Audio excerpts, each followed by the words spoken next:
pastor. Amém. Paz do Senhor, irmãos. Amém. Glória a Deus. Vocês estão bem? Bom dia. Como vocês estão? Glória a Deus. Amém. Podem se assentar. Senão ela vai ficar abrindo. Amém. A mensagem dessa manhã, ela não tem um versículo chave, porque nós vamos discorrer todo o capítulo de 1 Coríntios, do 15 e um pouquinho mais à frente. Amém?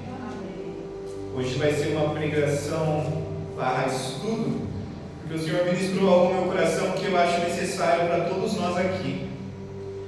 E o tema central dessa mensagem é: aonde termina a nossa missão? Essa foi uma das perguntas que eu fiquei me fazendo, porque eu fui para estudo, né? Eu fui para o campo, vamos dizer assim, e eu me perguntei, aonde termina?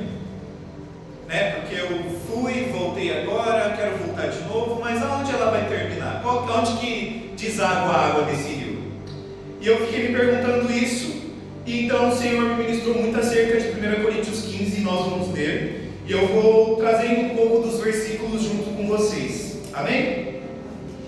Então, vamos lá. Irmãos, quero lembrá-los do evangelho que preguei a vocês, ao qual vocês receberam e no qual estão firmes. Por meio deste evangelho vocês são salvos, desde que se apeguem firmemente à palavra que preguei. Caso contrário, vocês têm crido em vão. Paulo começa essa carta dando um alerta aos irmãos, mas também os atentando ao chamado ao qual eles têm. Por quê? Os irmãos, eles necessitavam estar apegados e firmes à palavra a qual havia sido pregada, porque a partir desta crença naquela palavra, era que o evangelho havia se manifestado na vida deles. Era através da vida de Paulo, que pregou à igreja de Coríntios, que o evangelho havia chegado, que os irmãos ali estavam firmes e apegados a essa palavra, a partir da mensagem de Paulo. Então, o contexto da carta em específico, desse capítulo, é acerca da ressurreição de Cristo. Então, dentro da carta de Coríntios, nós temos uma tratativa com a igreja de Corinto acerca da ressurreição de Cristo. Paulo, no início da carta, vai dizer assim: vocês têm crido em Apolo, vocês têm crido em mim, e alguns têm crido em Jesus. Mas Deus me livre de eu ter batizado vocês em meu nome. Porque havia uma discussão dentro da igreja de Coríntios de alguns serem de Apolo, outros serem de Paulo e alguns de Cristo. Então Paulo alerta os irmãos dizendo assim: Deus me livre algum de vocês prestarem culto a mim. Deus me livre de vocês prestarem culto a Apolo. Prestem culto somente a Cristo, que é a mensagem central. Então se apeguem a essa palavra que eu deixo com vocês, a partir do evangelho de Cristo, e não o evangelho de Paulo, não o evangelho de Apolo, o evangelho de Cristo. Não a mensagem de Paulo, não a mensagem de Apolo, a mensagem de Cristo. E aí então, um pouco mais à frente, ele vai tratar acerca dos dons da igreja. E ele vai dizer assim: vocês estão ansiosos para que todos tenham dons no meio de vocês, mas existe um tempo para vocês se prepararem, para que vocês possam exercer esses dons. Que bom seria para mim se todos tivessem todos os dons, mas não é essa a tratativa que Paulo traz, porque alguns irmãos estavam fracos.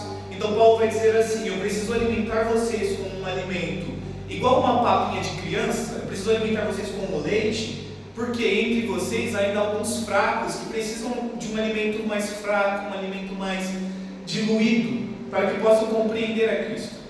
E aí então Paulo vai dizer assim: se vocês que já são maduros na fé, cuidem para que vocês não sirvam de pedra de tropeço para os que ainda estão fracos. Então o que Paulo vai dizer? Quando vocês forem ensinar aos seus irmãos, não tragam palavras eloquentes que dificultem o entendimento deles. Não traga a hermenêutica, não traga uma palavra difícil, não traga algo que eles não vão entender. Traga uma palavra simples. Uma das frases que me chama muita atenção é a seguinte, ela não está na Bíblia, tá gente? É uma frase que eu vi na internet. Quando você for pregar para alguém, saiba muito sobre a Bíblia, saiba muito acerca do Espírito Santo, tenha a hermenêutica, tenha o Mas quando você for falar com uma pessoa, seja uma alma carente para outra alma carente. Entenda a sua posição. Paulo, quando vai pregar, ele diz: eu sou o menor, para que assim também eu me faça como os menores. Não apenas eu sou o menor dos discípulos, não, eu sou o menor de todos, para que assim eles compreendam a palavra. Porque se eu pregasse acerca daquilo que eu vivi em Cristo, sendo apóstolo a partir de uma visão, as pessoas talvez não compreenderiam a minha mensagem. Então, por isso, fiz-me de louco para ganhar os loucos. Por quê? Muitos têm assim a sabedoria deste mundo. Tem faculdades, tem diplomas, mestrados, doutorados, tem tudo. Mas Paulo também, no início da carta, vai dizer assim: tenham todo esse conhecimento, mas o conhecimento maior recebam de Deus. Porque não importa termos todo o conhecimento do mundo, se a sabedoria deste mundo em Deus é loucura. Mas a loucura é a sabedoria de Deus para este mundo. A frase basicamente, ela retrata de que forma? Para as pessoas que estão no mundo, o Evangelho é loucura. Como assim vocês querem gastar a sua vida aos pés de alguém que vocês nunca viram? Como vocês querem viver algo de alguém que vocês nem sequer sabem se ainda é real? Pode ter sido uma história. Só que aí Paulo aqui ele vai dizer: por meio deste Evangelho vocês são salvos, desde que se apeguem firmemente à palavra que preguei. Caso contrário, vocês têm crido em vão. Se não nos apegarmos firmemente à palavra que foi pregada, a nossa crença é vã. Nos cultos de Santa Ceia eu gosto muito de brincar assim: se o seu Deus está morto, se Jesus está morto, você fica em silêncio. Se o seu Jesus está morto, você permanece em silêncio. E nesse momento, geralmente, eu até brinquei, foi uma vez num culto aqui, eu comecei a gritar. Eu falei: glória a Deus, porque Jesus está vivo. Amém. Então a crença da nossa vida no cotidiano é: o meu Jesus vive e Ele reina. Então eu estou com Ele, vencendo com Ele, apegados firmemente a essa palavra. Então, nós estamos no contexto inicial da nossa missão. Vamos nos situar em alguns pontos e então estamos no início da nossa missão. Temos o nosso chamado em Cristo, estamos apegados à palavra. Estamos no primeiro passo de iniciarmos a nossa missão aqui. Qual que é o próximo passo? Nós devemos crer firmemente nessa palavra.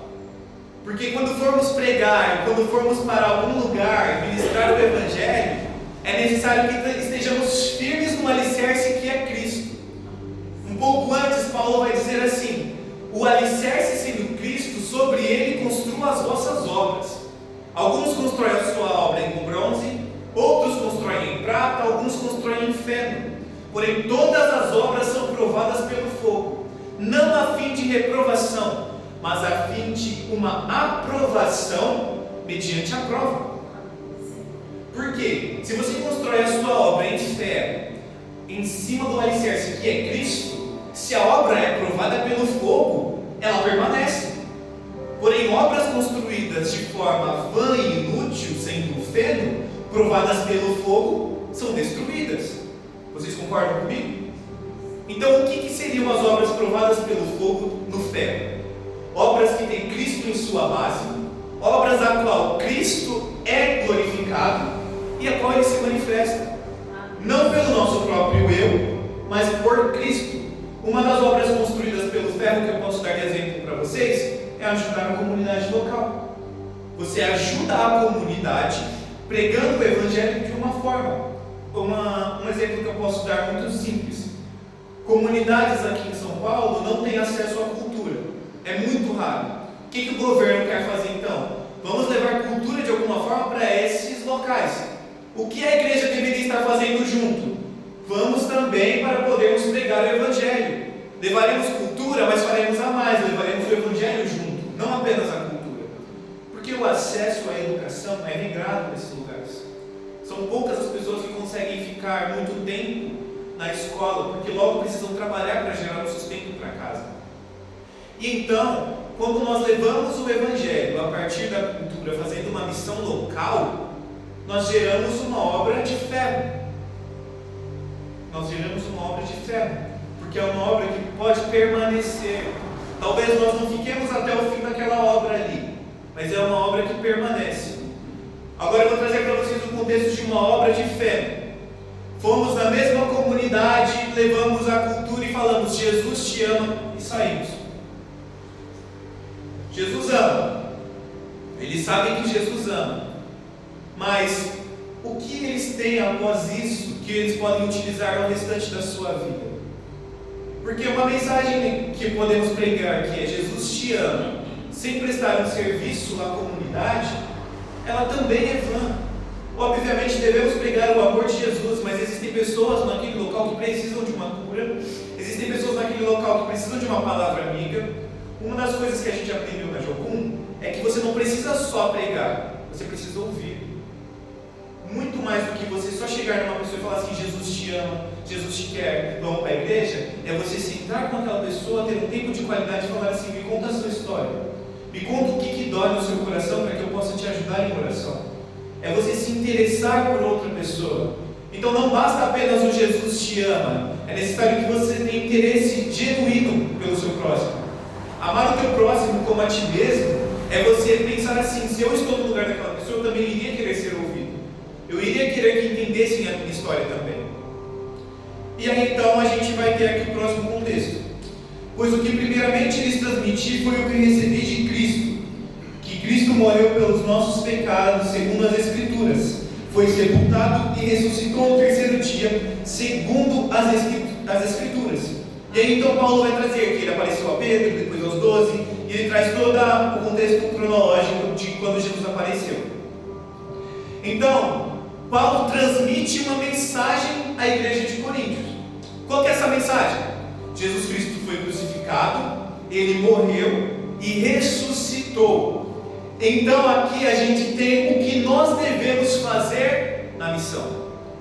Nós não devemos acrescentar nada além disso.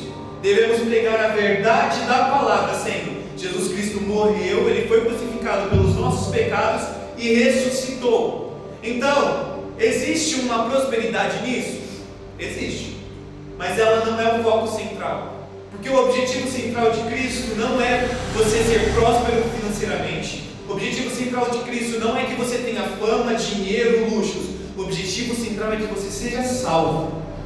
Isso faz parte da mensagem que deve ser pregada, e somente isso.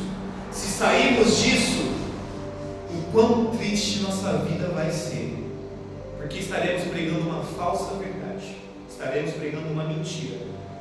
Fora da cruz não existe verdade. A prosperidade é boa? É. Financeiramente, a prosperidade material, é muito bom termos dinheiro, mas devemos ter também a consciência que a própria Bíblia nos diz: enquanto uns servem a Cristo, outros decidem servir a Mamon, que é o dinheiro. Então, se você sabe que existem pessoas no meio que podem correr o risco de servir ao dinheiro, é melhor que você não pregue a prosperidade naquele lugar. Não dessa forma, pelo menos. Diga assim: Cristo há de prosperar o seu povo, mas mediante a sua vontade. Porque senão as pessoas vão começar a correr atrás de algo que é vão. Porque do que adianta você ganhar o mundo e perder a sua vida? Do que adianta ganharmos o mundo e perdermos a nossa vida? É como o Evangelho de Cristo, é como uma pérola de grande valor. Para nós ele é lucro. Para nós ele é lucro, para muitos é perda, mas para nós é lucro. Então é por conta deste Evangelho que muitas vezes nos submetemos a situações que nós não queríamos.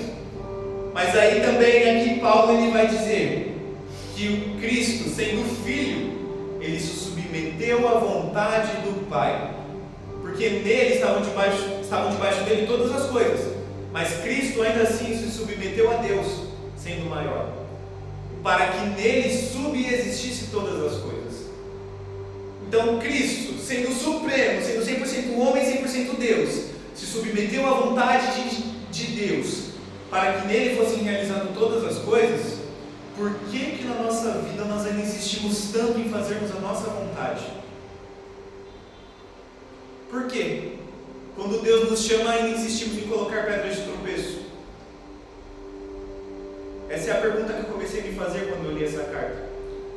Deus, Ele me chamou, e por que eu estou colocando pedras de tropeço? Por que eu estou colocando pedras financeiras? Por que eu estou colocando medo? Por que eu estou colocando insegurança? Se aquele que me chamou é Ele que vai me tirar do barco. Para caminhar sobre as águas é preciso ter uma fé que ninguém vai entender, mas você vai. E aí então, aqui Paulo vai dizer que ele apareceu também a mim como um que nasceu fora de tempo. Paulo foi escolhido para ser apóstolo fora dos 12, fora do tempo, mas ainda assim Paulo tinha um propósito. Então às vezes você pensa assim, eu estou atrasado para fazer, eu estou tão apertado, eu estou atrasado, eu não vou conseguir, não vai dar tempo de fazer. Ei, Paulo nasceu fora do tempo, é como um filho abortivo que nasceu fora do tempo. Então não existe atraso quando Deus quer fazer. Deus faz em tempo e Deus faz fora de tempo. Ele faz quando nós queremos, Ele faz quando nós não queremos. Ele nos usa, às vezes Ele pode não nos usar, mas é tudo sobre a vontade de Deus. E aí então, ele vai dizer que é o menor dos apóstolos e nem sequer merece ser chamado de apóstolo, porque ele perseguia a igreja de Deus. Paulo foi colocado no meio dos apóstolos quase como um espião por Deus, porque existia até mesmo uma briga entre ele e Pedro, porque Pedro não gostava muito de Paulo. E aí então ele vai dizer, eu sou o menor e nem deveria ser chamado, porque Paulo ainda se arrependia do que ele havia feito com a igreja. Paulo, após conhecer uma verdade, ele diz assim, nossa, eu nem deveria estar aqui no meio, eu não deveria estar aqui, eu persegui. Só que ainda assim, Jesus ele é como um relacionamento, ao qual a gente rejeitava. Nós não queríamos a Ele, nós não queríamos a Cristo. Não era o desejo das pessoas na Torre de Babel, não era o desejo da mulher samaritana se reconciliar, mas o próprio Cristo apareceu na sua história, na minha história, às vezes de forma diferente. Para alguns só apareceu na igreja, para outros apareceu na rua. A gente não sabe como que vai ser a próxima salvação que Cristo vai ministrar. Então por isso é necessário que preguemos em tempo e fora de tempo, preguemos na igreja, nas ruas, nos bares, aonde estivermos, porque Ele é soberano sobre todas as coisas. Às vezes nós costumamos dizer assim, Senhor, eu não quero isso se a sua presença não for comigo. Mas a presença de Deus já está nos locais. Existem pessoas que precisam ouvir a verdade do Evangelho e às vezes a gente se recusa a entrar nesses locais, enquanto tem pessoas que estão sedentas por uma palavra. E aí então ele vai dizer depois aqui, mas pela graça de Deus eu sou o que sou, e a sua graça para comigo não foi inútil. Antes trabalhei mais do que todos eles, contudo não eu, mas a graça de Deus comigo. Portanto, quer tenha sido eu, quer tenha sido eles, é isso que pregamos e é isso que vocês creram.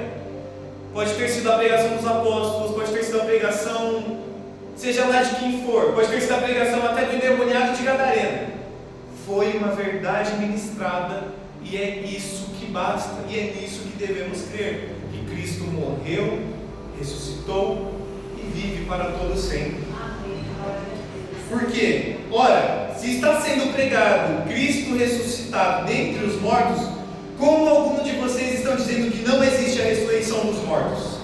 Se há a ressurreição dos mortos, se não há a ressurreição dos mortos, nem Cristo ressuscitou. Se Cristo não ressuscitou, é inútil a nossa pregação, como também é inútil a fé que vocês têm.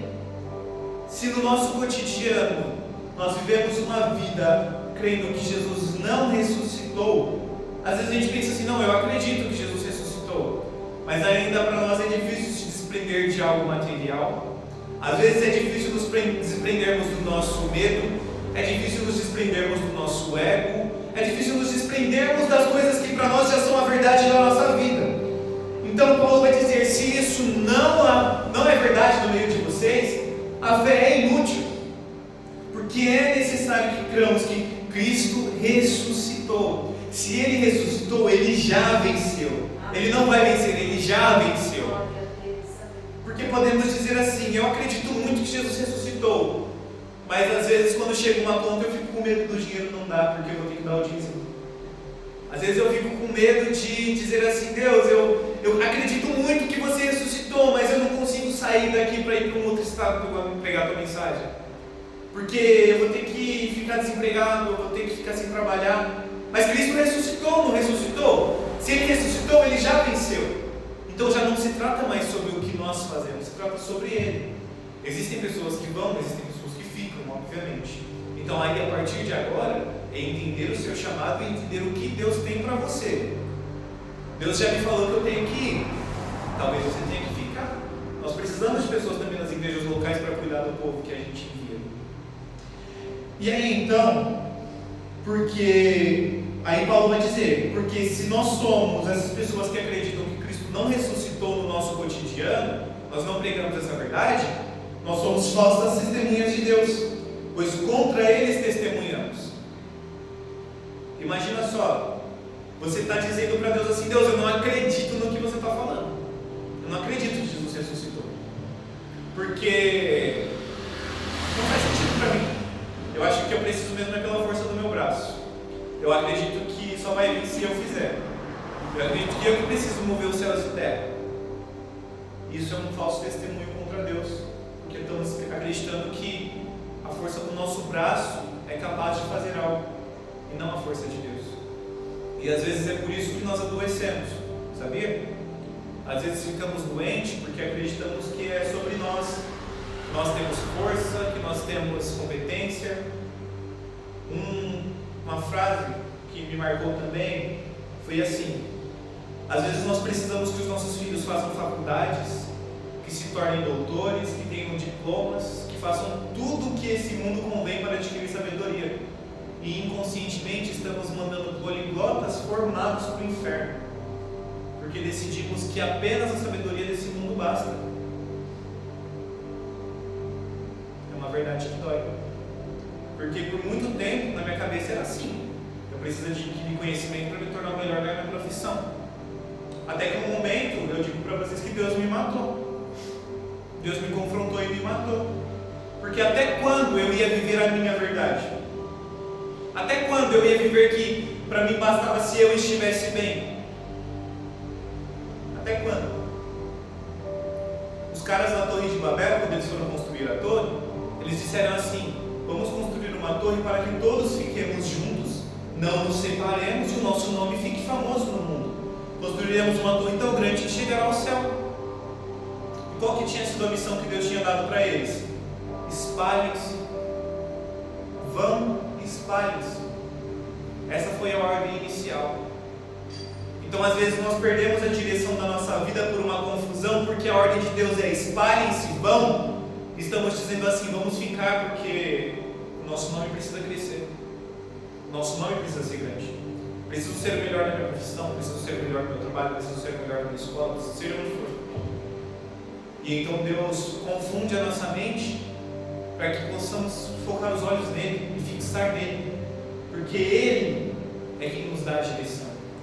Então nessa manhã Deus está te dizendo assim: ei, deixa eu tomar o controle da sua vida, deixa eu direcionar para onde você deve ir. Larga um pouco essa rédea que você está segurando, larga um pouco aquilo que está te prendendo, deixa eu tomar conta da sua vida. Tira as escamas dos seus olhos, abre os olhos para o que eu tenho para você, porque não basta o que você está vivendo, existe algo maior. Não basta os estudos deste mundo, não basta a sabedoria deste mundo. Muito melhor é a centralidade da presença de Deus. Porque no verso 19 Paulo vai dizer assim: se é somente para essa vida que temos esperança em Cristo, somos de todos os homens os mais dignos de compaixão. Porque se somente aqui que temos esperança em Cristo, que dó de nós. Se somente aqui basta, desceremos a sepultura e acabar as coisas, que dó. Até mesmo para nós é necessário que preguemos, porque essa já não é mais uma verdade. No antigo Adão, a frase era: do pó viemos e ao pó voltaremos, correto? Como uma erva que cresce no campo, Essa era o início das coisas, como a vida era compreendida. Mas a partir de Cristo, a história muda. E nós, tendo um corpo, sendo uma semente, nós somos plantados, nós geramos frutos, porém nós já não morremos mais. Então já não é mais do pó viemos e ao pó voltaremos. É, de uma semente viemos e para Deus retornaremos. Paulo vai tratar o nosso corpo como uma semente. Então ele diz, vocês serão plantados.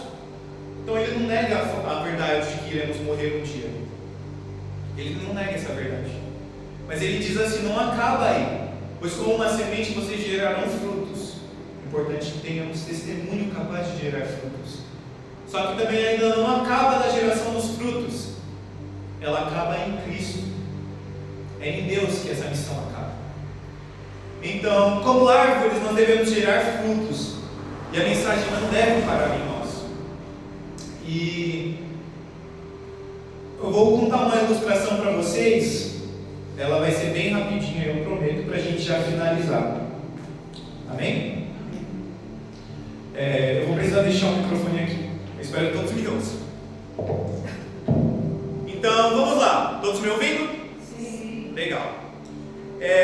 Eu vou me colocar na história, tá bom? Essa história aqui é a minha história. Então eu sou o Pedro, essa é a minha história. Eu cresci na igreja, eu tinha os pastores, né? Eu cresci na igreja e a minha história estava sendo escrita. Aqui ela estava sendo escrita. Só que um dia, Deus não decidiu. O homem decidiu que a história do Pedro se tornaria um completo vazio. Então, a minha história se tornou um completo vazio. Eu tinha um pai, eu tinha uma mãe, e um dia eles faleceram. E a minha história se tornou um completo vazio. Porque e agora? O que eu vou fazer? E aí então, dentro da minha história sendo um vazio, o Pedro decidiu assim, eu preciso crescer na vida. Eu preciso ser o maior. E aí então, eu fiz uma rampa para que eu pudesse crescer na vida. Então, eu estava crescendo na vida. Eu arrumei um emprego, eu fiz faculdade, eu aprendi idiomas, eu aprendi coisas que me acrescentariam profissionalmente. Eu estava bem, eu estava muito bem, mas eu ainda assim precisava de algo. Ainda faltava alguma coisa aqui. Minha história ainda estava vazia. E aí então eu pensei assim, meu Deus, eu preciso de algum material, algo de valor. O que o Pedro fez então? O Pedro saiu de casa e pensou assim, eu quero comprar uma casa, porque assim as pessoas vão me valorizar. E aí então eu fui lá e eu comprei uma casa. E agora eu tinha uma casa, eu tinha um apartamento. E eu pensei assim, agora eu estou bem, agora eu estou feliz, eu tenho uma casa, olha só, ninguém da minha idade tem uma casa. Mas a minha história continuava vazia. Estava vazia, como uma folha em branco.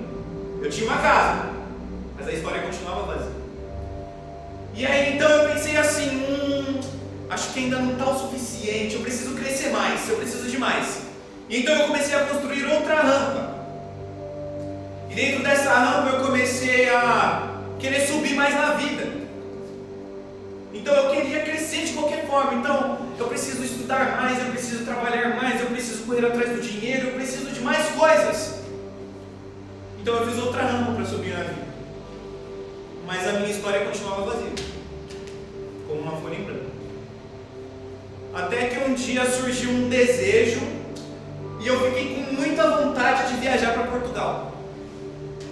Então eu falei, Deus, eu vou pegar um avião, eu vou para Portugal e eu vou começar uma vida nova lá, certo? Eu vou começar uma vida nova porque aqui para mim já não está mais o suficiente, eu preciso viver algo maior, né? Eu sou novo, eu tenho muito mais coisa para viver. E aí então eu fiz um avião para mim, dizendo que para mim bastava que a minha vontade fosse suficiente. Então eu pensei assim, eu vou viajar para Portugal, eu começo uma coisa nova na minha vida, para mim fica suficiente, né? Para mim basta, vai ser o suficiente para a minha vida. Só que dentro do desejo de Portugal, de viajar de avião, existia um desejo dentro do meu coração também, que era, eu quero fazer missões. Nossa, eu quero tanto fazer missões, eu queria tanto sair pelo mundo pregando o Evangelho. Eu tinha uma promessa também, mas eu escolhi falar assim, não, eu quero ir para Portugal para ver festas, conhecer pessoas, fazer networking, como é de trabalho, né? Fazer um networking. E aí então, Deus ele matou meu desejo um dia. E nisso que ele matou meu desejo, foi como uma grande faca.